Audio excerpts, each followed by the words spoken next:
Leader of opposition نے پہلے تو میں انہیں خوش آمدید کہوں گا کہ اچھا کیا انہوں نے کہ جو پارلیمانی جمہوریت کا حسن ہے اس میں اضافہ کرتے ہوئے لشکر کشی کو چھوڑ کے پارلیمان میں آنے کو ترجیح دی اور یہاں پہ بات کرنی شروع کی، اور میرے خیال میں عوام نے مینڈیٹ بھی ہمیں اسی بات کا دیا ہے، اور یہ جو سارا نظام چلتا ہے اور اس پہ ٹیکس پیئر کا پیسہ لگتا ہے، شاید اس کی بھی ایک وجہ یہی ہے کہ ہم اس طرح سے اپنی ایک دوسرے کو بات سنائیں اور سمجھائیں، اور یہ بات زیادہ بہتر طریقے سے پہنچتی ہے کیونکہ وہاں پہ تو دونوں طرف سے غلیلیں چل رہی ہوتی ہیں اور بہت کچھ ہو رہا ہوتا ہے۔ یہاں ہم ریزن اور لاجک سے بات کرتے ہیں اور ایک دوسرے کو اپنا مدعا سمجھانے کی کوشش کرتے ہیں۔ شاید نیت دونوں کی یہی ہوتی ہے کہ پاکستان آگے بڑھے، پاکستان کے عوام کا بھلا ہو، پاکستان ترقی کرے، خوشحالی میں جائے، اور اس میں ظاہر ہے کبھی اختلاف ہوتا ہے، کبھی اتفاق ہو جاتا ہے۔ میری یہ دعا ہے کہ زیادہ باتوں پہ اتفاق ہوا کرے۔ میں اکانومسٹ تو نہیں ہوں، اور جہاں تک میرا علم ہے لیڈر آف اپوزیشن کچھ جانتے ہیں، کچھ میری طرح نہیں جانتے اکنامکس کے بارے میں۔ انہوں نے کچھ باتیں کی ہیں جو فیکچولی میں درست کرنا چاہوں گا۔ یہ جو انفلیشن اور یہ ساری چیزیں ہیں اور یہ جو انڈیکس تیار ہوتے ہیں، یہ کوئی حکومتی فریم ورک کے اندر نہیں ہوتے۔ آپ ہی نے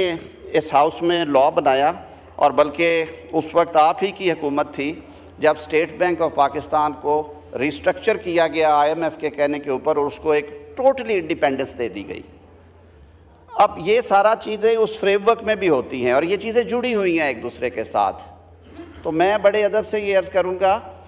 کہ مہنگائی کی شرح نیچے گئی ہے، انفلیشن نیچے سنگل ڈیجٹ میں آئی ہے، تو آپ کا انٹرسٹ ریٹ بھی 23% سے آج 15% پہ ہے، جو کہ توقع کی جا رہی ہے۔ جو ایکسپرٹس ہیں وہ کہتے ہیں کہ یہ اور نیچے آئے گا اور اس میں یہ جو ڈسپیرٹی ہے یہ ختم ہوگی۔ تو میری صرف یہ استدعا ہے، آپ ہم پہ تنقید بھی کیا کریں، ہماری تصحیح بھی کریں، لیکن فیکٹس اور فگرز کو جوش خطابت میں کئی دفعہ ہم سے بھی ہو جاتی ہے، یہ بھول چوک ادھر سے بھی ہو جاتی ہے، لیکن کبھی کبھی اگر کوئی چیز اچھی ہو رہی ہے، آپ کی سٹاک مارکیٹ جو ہے وہ اوپر جا رہی ہے، وہ کچھ ایسے میئرز تھے جیسے ہمارا پراپرٹی سائڈ پہ ریئل اسٹیٹ میں بہت زیادہ انویسٹمنٹس جا رہی تھی، وہ جب اس ٹیکس ریفارمز کے حوالے سے وہاں پہ کچھ ریفارمز آئی ہیں تو لوگوں نے اب ادھر انویسٹ کرنا شروع کیا ہے۔ آپ کے بزنسز میں انشاءاللہ بہتری آئے گی۔ وزیر اعظم پاکستان نے جب سے عہدہ سنبھالا ہے پچھلے 8 ماہ میں، وہ ڈیلی کم از کم 2 سے 3 میٹنگ صرف اکانومی سائیڈ کی، بزنس سائیڈ کی، ایکسپورٹس میں کیسے بڑھوتری ہو سکتی ہے، انویسٹمنٹس کیسے بہتر آ سکتی ہیں، اور یہ ساری چیزیں جڑی ہوئی ہیں ایک دوسرے سے۔ ابھی کل ہی جو اسٹیٹ بینک نے فگرز ریلیز کیے ہیں کہ آل ٹائم ہائی، آپ نے فرما دیا روشن ڈیجیٹل اکاؤنٹ کی وجہ سے آیا ہے، سر آنکھوں پہ آپ کی بات، جو کام اچھے ہوئے ہیں اگر وہ کنٹینیو ہو رہے ہیں تو اس میں ہم ساروں کا بھلا ہے اور ہم سب کو اس کا کریڈٹ لینا چاہیے، لیکن باہر کیف پریزنٹ ڈے پالیسیز کا بھی اس میں حصہ ہے۔ تو میری صرف یہ استدعا ہے کہ ضرور ہم یہ بات کیا کریں، ہمیں جواب دینے کا بھی رائٹ ہے، آپ کا پورا اختیار ہے۔ میں صرف اپنے جذبات شیئر کرنا چاہتا تھا کہ اپوزیشن نے پارلیمنٹ کے فلور پہ آ کے بات کرنا شروع کی ہے، اور میرے خیال میں یہ قابل تحسین اقدام ہے، اسی سے چیزیں آگے بڑھے گی اور پاکستان کے عوام کو بہتری نظر آئے گی۔ صحیح فرمایا نوید قمر صاحب نے، وہ ایک منجھے ہوئے پارلیمنٹیرین ہیں اور سمجھتے ہیں کہ نظام کیسے چلنا چاہیے۔ پرائم منسٹر صاحب کی یہ واضح ہدایت ہے اور کیبنٹ میٹنگ میں یہ ڈیسیژن ہے کیبنٹ کا۔ میرے کولیگ بیٹھے ہیں، ریاض پیرزادہ صاحب ول سیکنڈ می ان دس،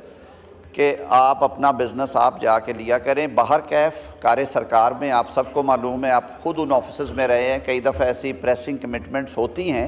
جن کی وجہ سے آپ نہیں پہنچ سکتے، اور اسی لیے رولز آف بزنس یہ پرووائڈ کرتے ہیں، جو ہمارے رولز آف پروسیجر ہیں یہاں کے،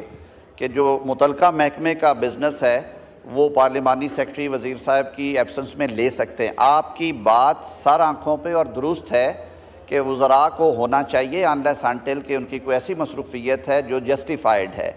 میں باہر کیف بطور وزیر پارلیمانی امور کوشش کرتا ہوں کہ میں آپ کے درمیان رہوں اور ایسی ہر سچویشن میں جو انفارمیشن میرے تک پاس آن ہوتی ہے وہ آپ تک پہنچاؤں، اور آپ کی طرف سے جو باتیں اٹھائی جاتی ہیں، جیسے کل ہمارے فاضل رکن قومی اسمبلی پاڑا چنار سے حمید صاحب نے کہا تھا کہ سیکیورٹی گارڈز نے کچھ ایسے فکرے کہے، میں نے کل جا کے منسٹری آف فارن افیئرس کو انفارم کیا، آج وہ مجھے رپورٹ بیک بھی کر دیں گے. تو آپ کے یہ کنسرنز پہنچیں گے بھی، بٹ ریسٹ ایشور کہ ہم بالکل تندہی کے ساتھ اپنا کام کر رہے ہیں. آپ کو اس میں مزید پروگریس بھی نظر آئے گی. جناب اسپیکر،